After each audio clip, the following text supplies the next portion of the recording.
Let's bring in Alan Nuckman. We got Chief Market Strategist at BullseyeOption.com joining us to take a look at the number and talk a little bit about commodities. Kevin was just talking about crude oil prices on the rise here. Before we get into what you're watching in terms of markets, a quick thought on this number here, Alan. What's it telling you?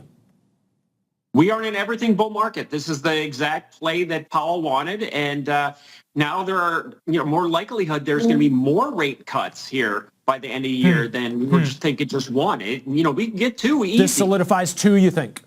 Yeah, I think so. And again, it's about the market reaction. Yeah. Again, new all-time highs. How many new all-time? We have almost 50 new all-time highs in the S&P. Yeah, well, 37. Okay, hold on. Not quite 50, 37. Let's not exaggerate, I think is the exact number. But, hey, Alan, we're getting there. I feel like this takes out the political kind of discussion associated with rate cuts, right? I mean, this is, in a data-dependent Fed, if you're looking for good data, I mean, one could argue this is pretty darn good. Right. The data is, like I've said before, I think that 3% is the new 2% for the markets. And, we're dramatically lower than where we were. We're not at 7, 8, 9%. We're down at 3. Yeah. And Kevin's going through minutia here. Yeah, the energy situation, the prices were lower last month, and they're come back. And I think that's the biggest opportunity in the markets from a risk-reward standpoint is these energy stocks. And crude oil breaking out above 85 here. If you look at this technically, Ben, we've got a nice little consolidation flag pattern. A breakout above 85 is going to squeeze everybody in the energy sector. We're going to get a nice little quick pop, probably to 95. We've been between 65 and 85 for more than a year. That targets 105 on a breakout. And I'm going to say it again. I do it every time on your show as a reminder. You and I have been doing this for a long time. 2011 to 2013, 2014, crude oil was at $100 or above, and the market rallied 33%.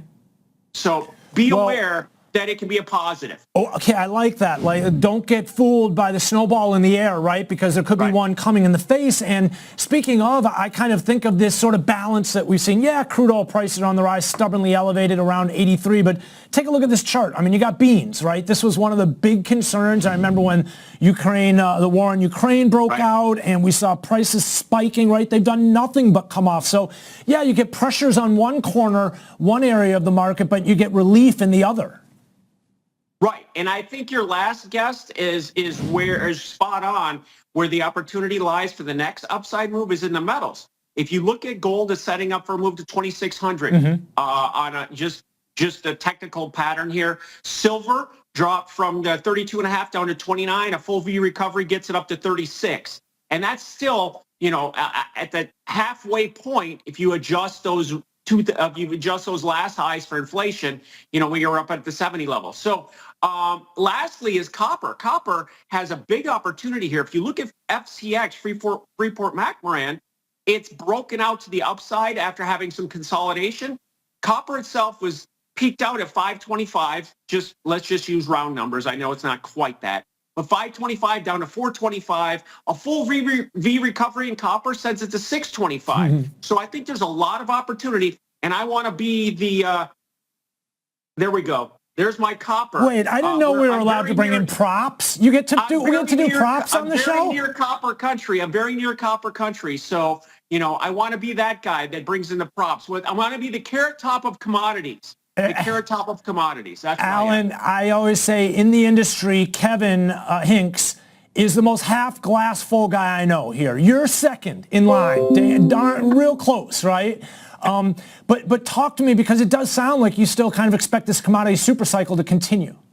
Oh, yeah, absolutely. It's the market. It's the trend. We're in a bull market for everything right now. And the next catalyst is going to be the dollar. We break below 104. People are going to start to be looking around. I'm looking at the euro currency. The euro currency hovering around this 109 level. If it takes up 110, then the paradigm shifts. And then you've got all the commodities.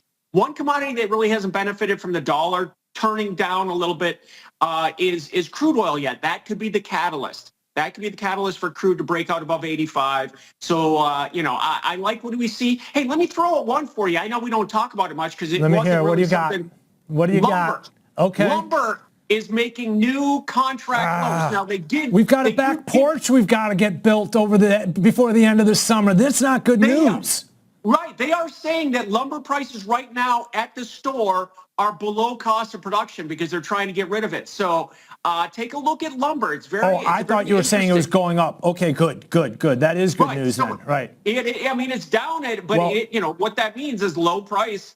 You want to buy low, I think, if I can remember correctly, and so I think it's got a lot more upside potential. There's two sides to that. It's not just buy low, you got to sell high as well, but sounds easier than it really is ultimately when you try and do it. But, your deck is cheaper. That's my point. It is going to be cheaper. I build it now. I thought you were saying it was going to be more expensive, so I'll keep an eye on the lumber chart. I don't really follow it that closely. But when the guy came out and gave us an estimate, I'm not sure if you heard me talking about this already, but he said basically a year ago, 2 years ago, this porch would have been double the cost because of the lumber. He said it's come down so much.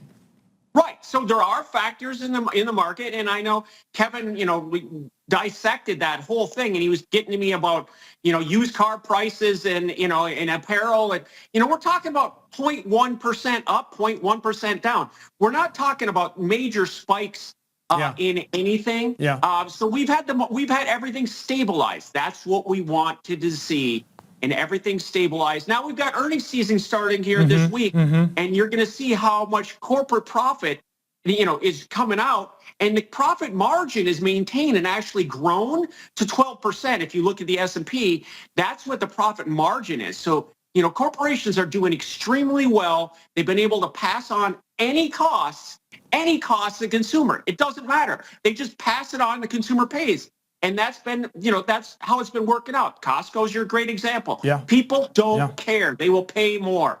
Yeah, well, we talk about the trend in terms of price, right? The technicals and the charts, but we also have trends within these really well-defined big moves that we've seen, characteristics within these trends, I should say, and that's definitely one of them, right? People are paying up and things are more expensive, but with labor conditions that remain tight, we've been able to stomach it. I think that's a key factor there. I think if labor conditions would start to turn south, then maybe things would be a little bit different here. You always have to throw in the but, Ben. We can't have a conversation without you throwing in the but.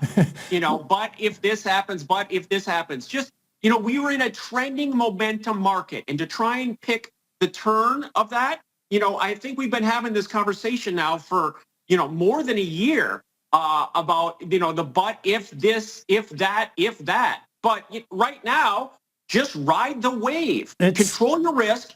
And as your other guest, Kevin, said, that you can hedge yourself. What do you say? 1.8%? You can hedge yourself all the way to December with all your with your stocks?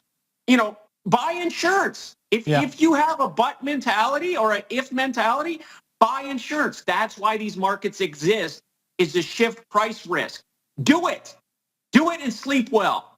All right. I'm a bit of a worry ward, Alan. I'm kind of always thinking there's something out there on the horizon that could derail some of this momentum, but shark, watch out for the shark. I'm also willing to embrace the fact that we are in a very well-defined trend up. So, Alan, appreciate you joining us here. Good discussion this morning. Thanks for sharing part of your Thursday. Alan Nuckman, Chief Market Strategist at BullseyeOption.com. You can check him out there. Quick